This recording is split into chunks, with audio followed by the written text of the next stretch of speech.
After many joys and triumphs, Vainqueur and his minions finally made it to the boss room, or so Manling Victor called it. Unable to unlive past his crushing defeat in the War of the Horde, the Forgotten One had recreated his old throne room down to the very last detail. The dragon recognized the ghostly candelabras, the armored statues on each side, the chains hanging from the ceiling. Ah, the nostalgia! Furibon observed the group smash their way into his lair, crumpling on his throne. A horde of slimes, mimics, and assorted minions poured into the room, shattering the silence with a noisy cacophony. "Children, please calm down." Manling Victor whistled, his new-found minions looking up at him in religious silence. "We are now in the boss room, the place where the most powerful monster in the area waits to kill adventurers. If you do not behave, Furibon will eat you." "I resent this slander on my person," the Lich rasped, while the slimes cowered behind their vizier protector. "True, for once, you not only ate baby minions, but baby coins too," Vainqueur accused him. "For he may have been forgotten, never would he be forgiven." Nightkia, however, could barely restrain her excitement. "I'm so pumped for the final battle. Can I solo him? Paladin versus Lich, it was meant to be." "Fury, you made yourself the final boss?" Manling Victor asked the Forgotten One. "Yes, but I do not care anymore," Furibon replied, sounding utterly defeated on his throne. "You win. You win. Happy now?" "Oh come on!" Nightkia complained, itching for a fight. "Just a short battle. You can't back away now." "The boss was in you all along," the Lich said as a lazy excuse. "By facing your fears, you defeated it." Clearly, Vainqueur had crushed the undead's hopes and dreams. Broken as he was, he would never disguise lead as gold ever again. This satisfied the Wyrm, but not Nightkia, who booed the Lich. "Refund. You made a mockery of my dungeon." Furibon complained. "All this work designing the hardest, most painful experience an adventurer party could ever know, wasted." "Fury, the time of dungeons challenging people ended with dragons," Manling Victor argued.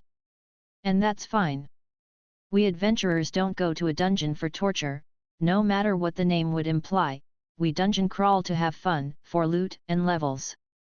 For what it is worth, I enjoyed myself today, up until now," Nightkia added, her eyes looking at the throne with longing. "The nostalgia made me relive my early adventuring years. While this dungeon was not up to my standards, it was somewhat passable," Vainqueur replied with disdain. "The ducks were a plus." Furibon's ghostly gaze flared up when the dragon demeaned his dungeon, but instead of unleashing deadly spells, he simply sighed. "I do not have energy left for anger."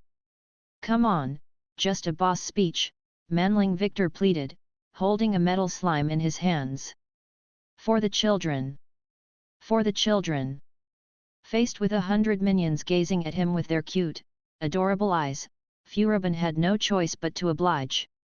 Muttering under his non-existence breath, he rose up from his throne, dark magic crackling in his bony fingers. "You went farther than you should have, mortals." Furibon's voice echoed with the power of Happyland itself, terrifying the slimes. "But you have yet to meet Furibon either. Your journey is over, tiny ones.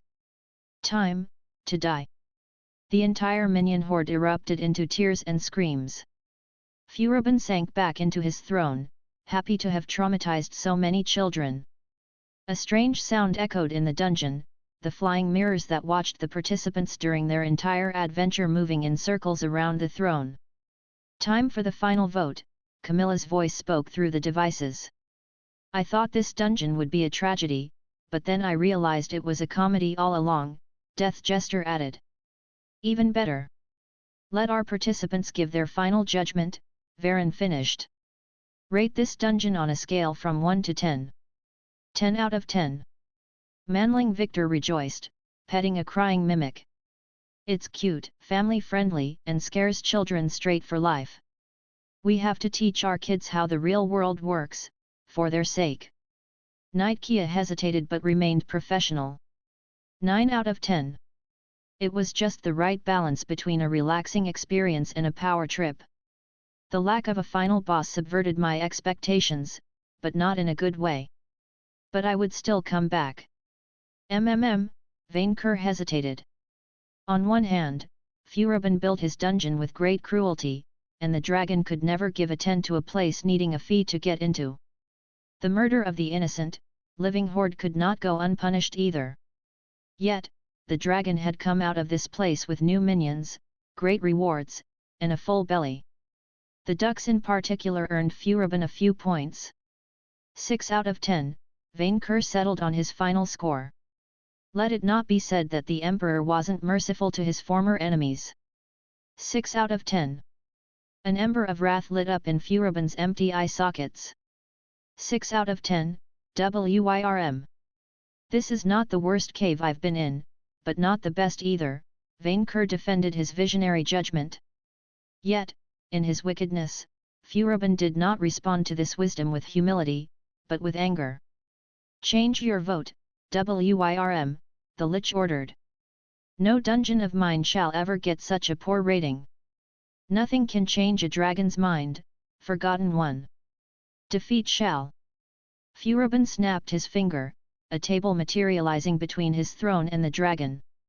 A 10 if I win, a 0 if I lose. Bring it. Vainqueur roared back. Manling Victor, ever prepared, searched in his armor's pouches and brought out his master's deck. And so, Vainqueur fought a boss battle worthy of him. After the monster poker rematch of the century, the group was teleported back to the arena, where the Dread Three delivered awards. Only Furibon had survived all the way to this ceremony, backed by his adventuring party and dungeon architects. From the innocent smiles which Furibon's team wore on their face, Victor had a pretty good idea of what happened to the other competitors. Everything was fair in war and television. Congratulations, Furibon, Death Jester declared, handing the Lich 5 golden statues, each representing a paladin dying in fun and unexpected ways. You earned a Deddy Award in Most Lethal Dungeon, Best Supporting Mini-Boss, Best Dungeon Boss, Best Dungeon Design, and Best Dungeon Sound Design. How? The Lich asked, sounding both astonished and somewhat pleased. Even if I avenged my honor at the end, they crushed my life's work on live divination. I will show the Lich vengeance, Vainqueur mumbled to himself, still angry after his loss at Monster Poker. The dragon had fought with ferocity, but not even the heart of the cards could prevail against the enraged Lich. Such a spectacular duel though, Victor thought. He would remember it for all of his life. All your competition either died or fled, Camilla explained. Since you alone were brave and strong enough to survive V&V's presence in your life, you win by default. Your Monster Poker battle was by far the most watched match in the game's history. At the Deddy Awards, we reward determination. Varen patted the Lich on the back. Furibon, this team wrecked almost everyone they encountered, but you? You survived to antagonize them again and again. I believe you are bound to do that forever, Death Jester added mirthfully. I should feel insulted. I should. This is an unjust victory. Furibon then claimed the prizes. But you are right. I deserve these awards. Victor didn't pay much attention to the congratulatory speeches and clapping that followed. He was too busy tending to his 100 new adorable slimes and finding names for each of them. Jean-Pierre Boxy, Boxinaro, Slimella, Glunan, Mr. Jellydean, Sticker, Emmanuel Money. Junior and Buzz Jelly would have such a good time with all these new friends. Where is my reward? Vainqueur demanded, interrupting a birdkin's speech about how Furibon crushed all his hopes so much, that he had grown to enjoy it. I came for a prize, and I do not see it. The Dread Three exchanged a glance, making a strange face. It was as if they feared what would follow. Give it to us, Kia said, giddy like a child. You cannot stop it. A promise is a promise, Paladin. Camilla frowned in response, insulted. I don't feel particularly bound to honor an agreement, but I have the gut feeling that you will screw this up somehow, Death Jester replied, waving his hand dramatically at an empty spot to his right. Here it is, the plot armor. The most terrible piece of clothing ever designed immediately appeared. It could barely be called an armor at all, being crafted from crimson, folded paper. This hideous, giant origami creation looked like a knight's armor, helmet included, but seemed about to fall apart on itself at any moment. Words appeared scribbled on every inch of it, as if someone had used trashy novels as the main material. This thing will not protect anyone, Vainqueur stated the obvious. Besides being made of folded paper, it had holes everywhere it shouldn't. I could burn it with embers. Less convinced, Victor analyzed it with eye for treasure, just in case. Plot armor quality, S+, major artifact, material, badly written novels and villains Tears Inc. Endurance, / protection, physical +1 and magical +1 per friend and true believer. Weight, flavorful. Bonus, +500 luck to all checks to avoid dying. Can only be worn by someone with good karma, or else the bonuses become penalties. The armor will identify karma frauds.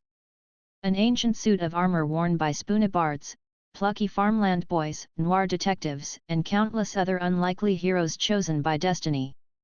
As long as you wear it, this gear will protect you from death, although you can be defeated /k.o.ed, especially if it would raise narrative tension. If you somehow die while wearing the plot armor, you will soon be revived with a stat increase and newfound determination. However, the armor will force the wearer to say corny, cliché lines at inappropriate times. You are warned. +500 luck. Many of our students at Scholomance doubted the power in this armor, and it cost them, Camilla explained, upon noticing Victor's astonishment. It took us great pain and effort to claim it. With the farmers acting up though, it will find no better a user than you, Death Jester said, although he blatantly dismissed Kia's presence. As for the other part of the prize, Varen snapped her fingers. 1 million coins. A torrent of gold started raining from the heavens, showering Vainqueur's whole body. The audience just went wild, as the dragon let out a happy roar, rolling himself on the ground while coins fell down his scales. Leon's peeping shield. A fitting room appeared out of nowhere around Kia, velvet curtains protecting her modesty from the crowd, as she grabbed the plot armor to put it on.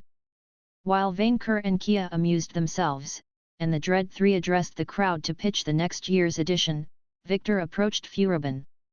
No offense if I take all the slimes with me, the vizier asked his sort of Stockholm friend. No, you showed me that I should stick to the classics.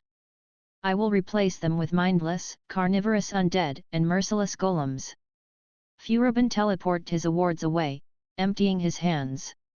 I have given thought to what you told me, about the era of hard, painful dungeons ending. Maybe there is truth in it. Your tomb will find more success as a horror-themed tourist attraction, Manling Victor suggested. I am a purist through and through, Furibon said, before changing the subject. So, you will invade Pryden. We need all the help we can get, especially to shield population centers from their arrows, Victor argued. Even your star metal boulder would be a huge help if we could reforge it into weapons. What I mean to ask is, will you join us? The Lich fell into silence, considering the matter deeply. The thoughtful undead probably pondered the hassle in helping Vainqueur, against odious odds of victory. A world devastated by the farmers is not one I would call home, Furibon finally spoke up. Unlike previous times, Victor didn't even have to pass a charisma check to convince him. I refuse to fight side by side with the WIRM, but I will contribute. Kia soon emerged from her dressing refuge, having traded her metal armor for a paper one. She didn't notice a kick me sign Death Jester quickly scribbled on her back. How does it feel? Victor asked, wondering how it could even hold on to her skin. In one word, uncomfortable. The paladin forced herself to smile. Come, try it. Try to kill me. Not while you owe me money, Victor reminded her of his leverage. Now that he owned her financially, she would never dare touch his kids. Vainqueur meanwhile, suddenly stopped playing with his coins and looked at the knight with hope in his eyes, as if her words had awoken an ancient instinct buried for years. You ask to commit suicide, minion. Kia put her hands on her waist and opened her mouth. Yet, while it was her voice, her words were those of someone possessed. Danger is my middle name. Vainqueur immediately rose to try and incinerate the paladin, only to trip over his piles of coins. Victor watched his best friend crash on his left shoulder with a terrible noise, blowing gold in all directions. The entire crowd fell silent, while Death Jester clearly struggled not to laugh. Letting out a fearsome roar, Vainqueur moved back on his feet and switched to physical force. He raised his hand and attempted to smash a very smug-looking paladin like a bug. I will protect my friends. Kia shouted, unable to control her own mouth. Boom! Something deflected Vainqueur's palm as he brought it down on Kia, deviating the blow. Instead, the WIRM hit the nearby stand, sending the closest spectators flying. A shield of blue energy had formed around Kia, deflecting the attack. What is this? Furubin asked, analyzing the protection with magic. The power of friendship, Camilla sighed. It fuels the armor, alongside love, wishes, and hope. Sometimes friendship manifests as a physical force, Death Jester added, looking at the scene with disgust. Although it only ever did for heroes, and never for us. Oh yes, I learned that in Scholomance, Victor remembered. That's why you always advised killing the rest of the party before the leader. Whose friendship? Vainqueur complained. She is Knight Kia, she doesn't have any friends. Jolie's faith gives me strength. Knight Kia recited a scripted line, causing Vainqueur to see red and try to smash her. Once more, a shield of light protected her from harm. That armor was ridiculously overpowered. We are more than a team, Kia said, reciting scripted lines, as Vainqueur stubbornly tried to kill her and always failed. We are a family.